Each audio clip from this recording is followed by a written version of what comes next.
the dust-bitten corner of the frontier, a widow and her 5 boys were being sold at auction. Names on a paper, hearts wrapped in silence. But when a dying stranger collapsed at their fence line, bleeding and broken, they brought him in with nothing to give but hope. What they didn't know was who he really was and what he was running from. This isn't just a story about saving a man. It's about how that man would save them all. One bullet, one secret, and one promise at a time. The sun in Grayson Gulch didn't just shine. It blistered. It leaned heavy against the buildings, cracking paint and drying men's lips before they could finish a sentence. Dust spun in lazy whirlwinds, settling in boots, eyes, and regrets. They'd posted the auction notice at dawn. By mid-morning, the crowd had gathered like vultures, not for cattle, not for tools, but for something far crueler. A family. Mara Vexley stood tall, despite the ache in her back and the weight of 5 frightened souls clinging to her skirt.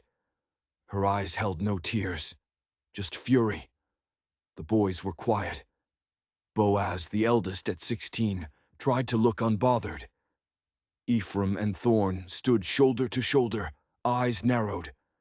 Jude, the youngest, no more than 5, wrapped himself around Mara's leg like a vine. The banker stood beside the auctioneer, both of them fat off someone else's labor. This wasn't just business. This was a spectacle. Debt repayment, the banker called out. Owed and unpaid. The crowd didn't care about the law. They cared about the show. Mara didn't flinch when they called her name. She stepped onto the platform as though she were stepping into a church. Shoulders square, chin high. If she was going to be sold, she'd let them choke on the price of her pride. The bidding started low. A man with a crooked grin wanted companionship. Another wanted the boys for field work. Boaz tensed. Mara rested a hand on his shoulder. "Not yet," she whispered. Then from the far end of the crowd, a figure shifted. Edric Kane stood with his hat tilted low, his face shadowed and unreadable. He didn't come to town much. Folks said he'd buried his past under every fence post on his ranch. The auctioneer cleared his throat. "Do I hear a third?" That's when Kane moved. He stepped forward with the slow, deliberate pace of a man who had no fear of attention. He reached into his coat. For a flicker of a moment, everyone froze. The sheriff put a hand near his holster. But Kane didn't pull a weapon. He pulled out a leather pouch.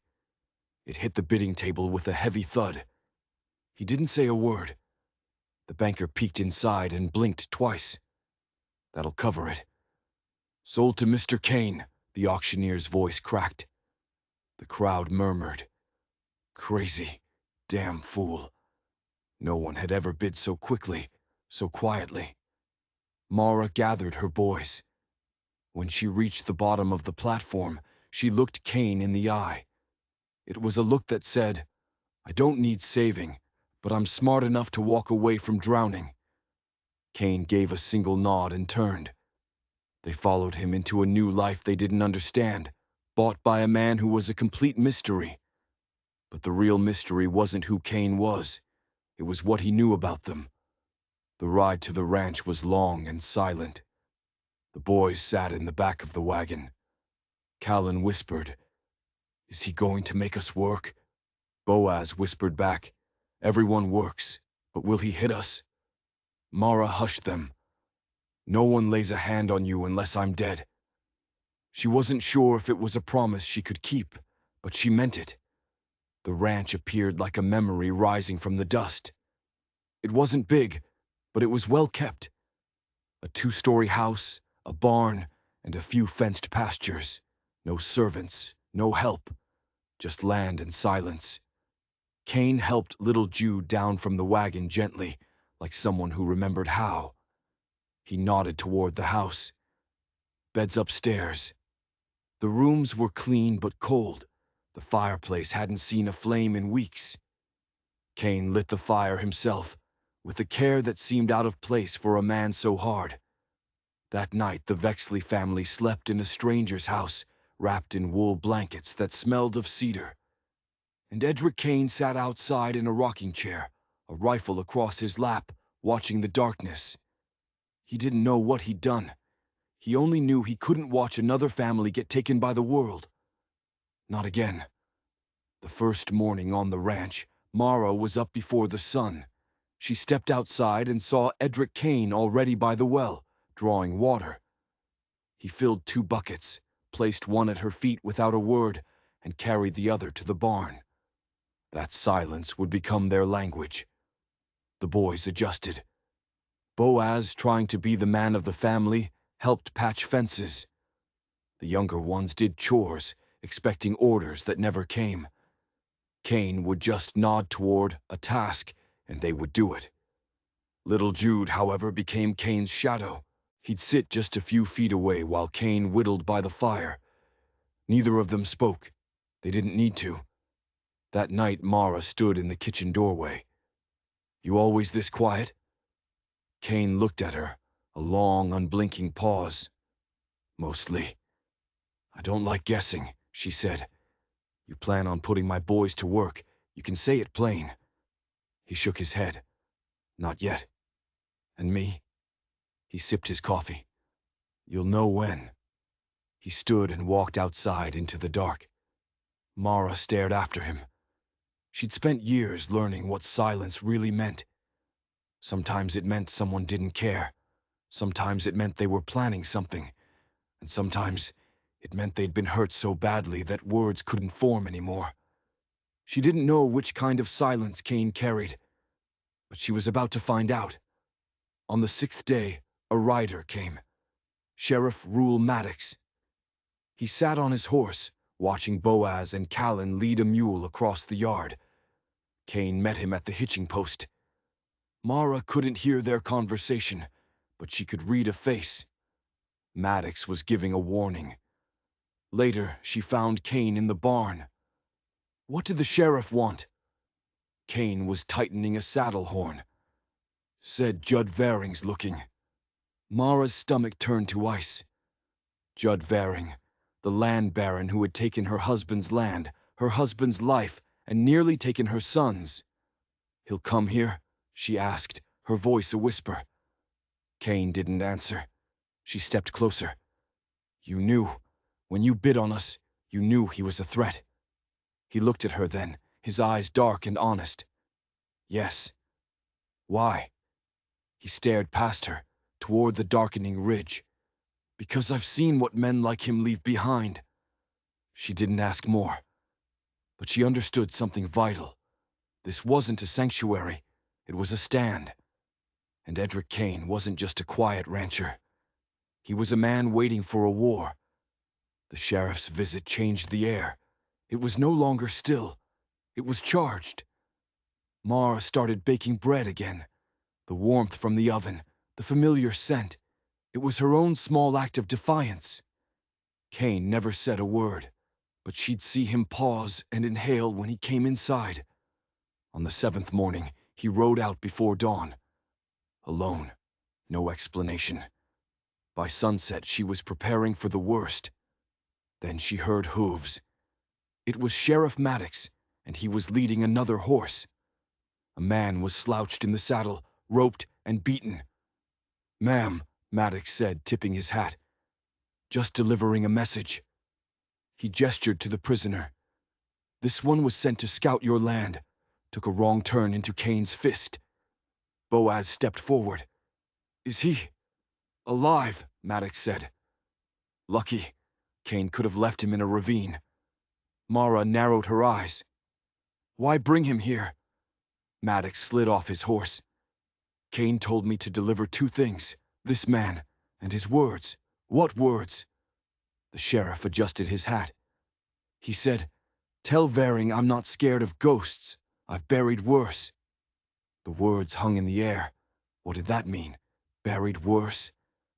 Edric returned after dark, a fresh cut on his cheek and blood on his collar. Mara met him by the fire.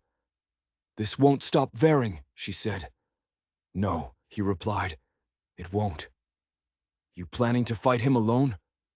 Kane stared into the flames. Wasn't planning anything. Then what are you doing? He sipped the coffee she handed him. Living. She studied him. You've got 5 boys under this roof now, and a woman who won't be sold again. He looked up at her, his eyes unreadable. I know. She didn't press further. This wasn't just about her family. It was about something Kane had lost long ago, something he refused to lose again. The next morning, Kane opened the barn door.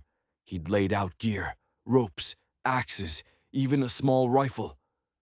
Training day, he said to the boys. Y'all need to know how to defend what's yours. Boaz grinned. The younger boys whooped. Mara watched from the kitchen, unsure whether to smile or pray. That evening, she found a folded scrap of paper by her plate. A crude map with a single note. Varing's men camp 2 miles east. They ride soon. The handwriting wasn't Kane's. He hadn't left the ranch all day. So who did? Who else was out there, watching them from the shadows? The note changed everything. They weren't just being watched by Varing. Someone else was out there. A friend? An enemy? Kane didn't say a word about it, but that night he oiled his rifle twice and sat with his back to the door. 2 days later, the wind shifted. It carried the smell of cook smoke from the East Ridge. They're here, Kane said. It wasn't a guess. It was a fact. He showed Boaz how to set traps along the fence line, tripwires made from horsehair, loose nails buried in the dirt. He showed Callan and Ephraim where the hidden rifles were kept, under floorboards, behind loose stones in the cellar. Mara and Thorne wrapped jars of kerosene in thick cloth. Fire's a last resort, Kane told her, but it's a loud one. He told little Jude one thing. If you hear the owl call twice, you crawl under the floorboards by the hearth. You don't come out until your mama knocks 3 times. The boy just nodded, his eyes wide. That night a storm rolled in. Lightning split the sky, and in the flash, Mara saw them. 5 riders on the hill, black outlines against the dark, watching the house. Kane saw them too. He didn't reach for his gun. He just stood on the porch in the hammering rain, a silent challenge. For nearly an hour they watched each other. Then, one by one, the riders vanished back into the trees. Kane stepped inside, soaked and cold. What now? Mara asked. We dig in, he said. Just then, a frantic pounding came from the back door. It wasn't one of Varing's men. It was a stranger, gaunt and bleeding, who collapsed the moment Mara opened the door.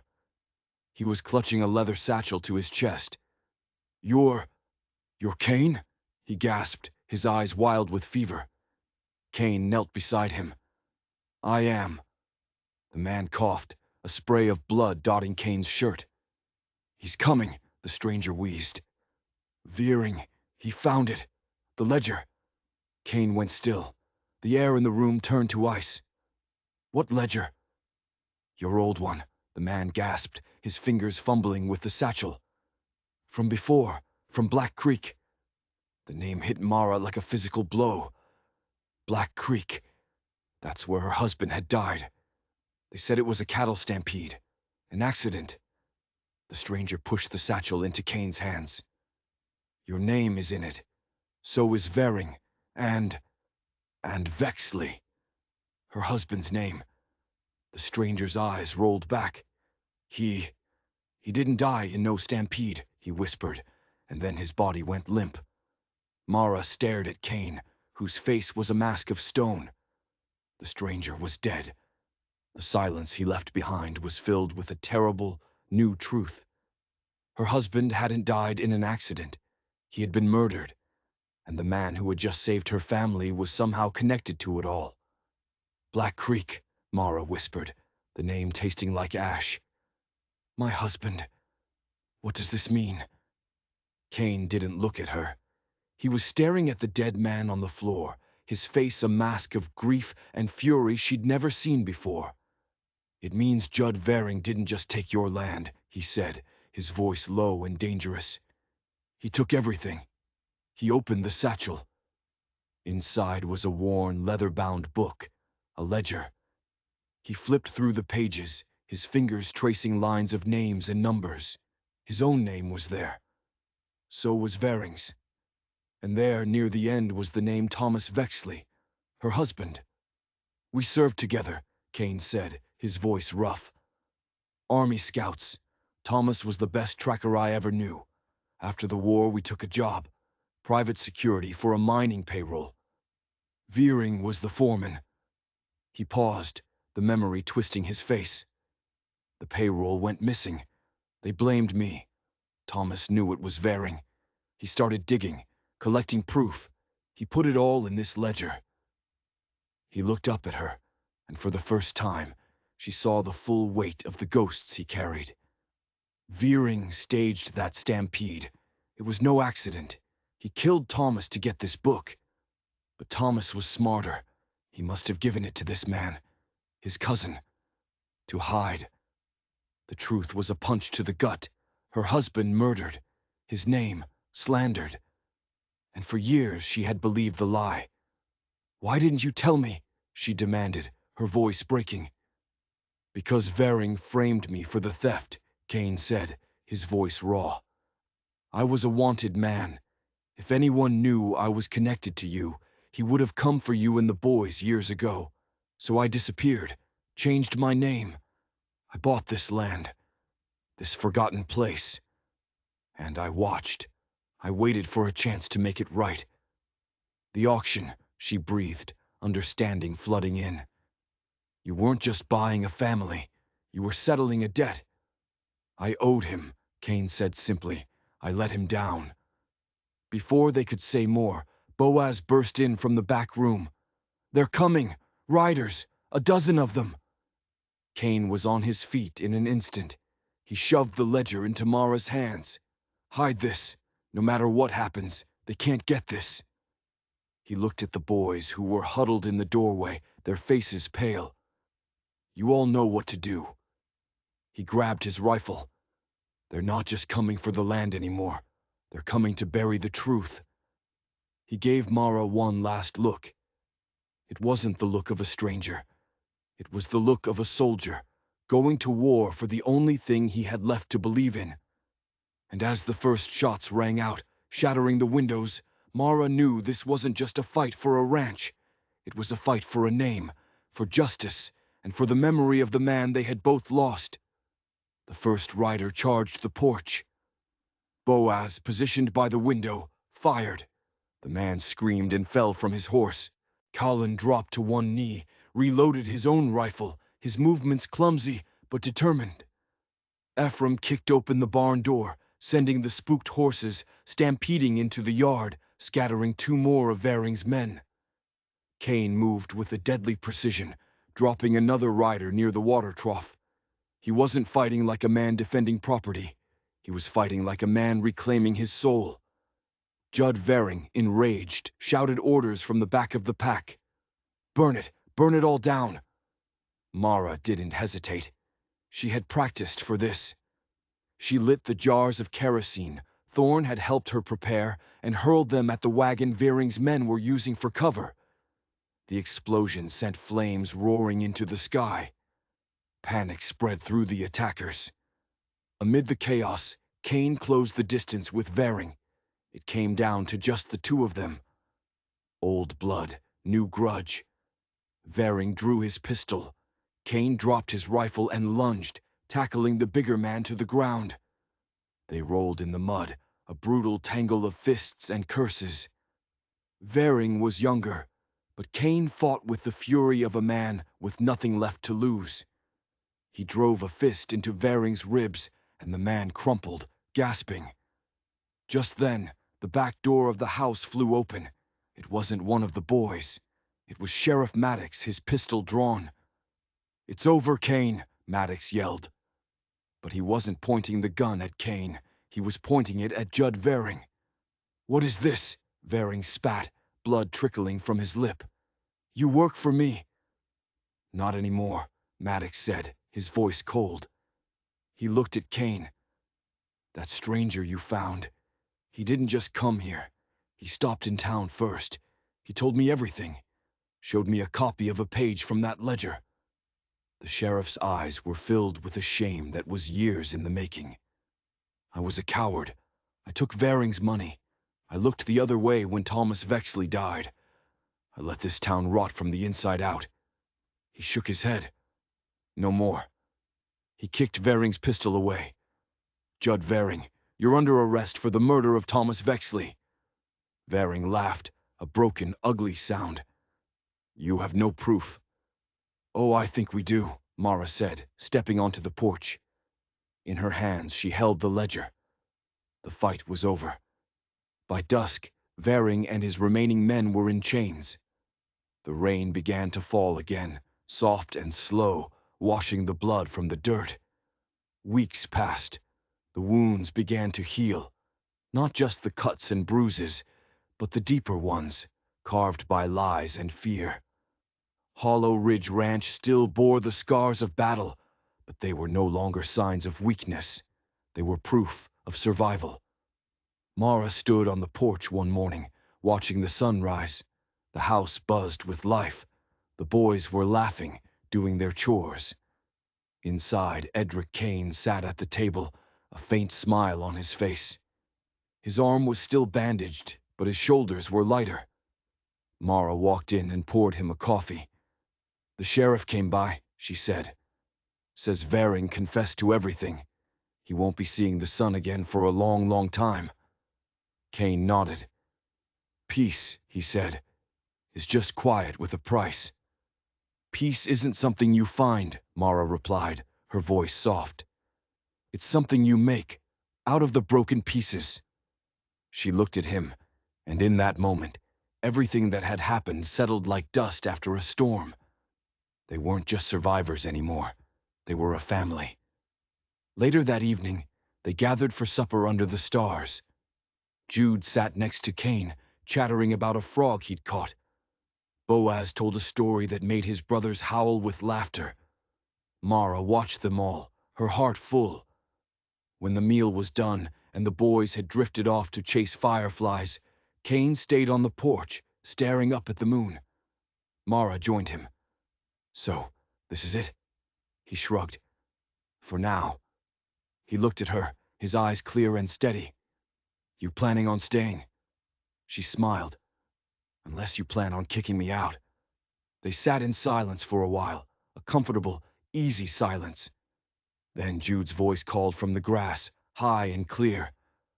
"Pa, look, I caught another one." Kane turned his head. "Pa," he repeated under his breath. Mara saw the flicker of emotion on his face. "You okay?" He didn't answer right away. Then he nodded, a real smile finally reaching his eyes. "Yeah," he said. "I think I finally am.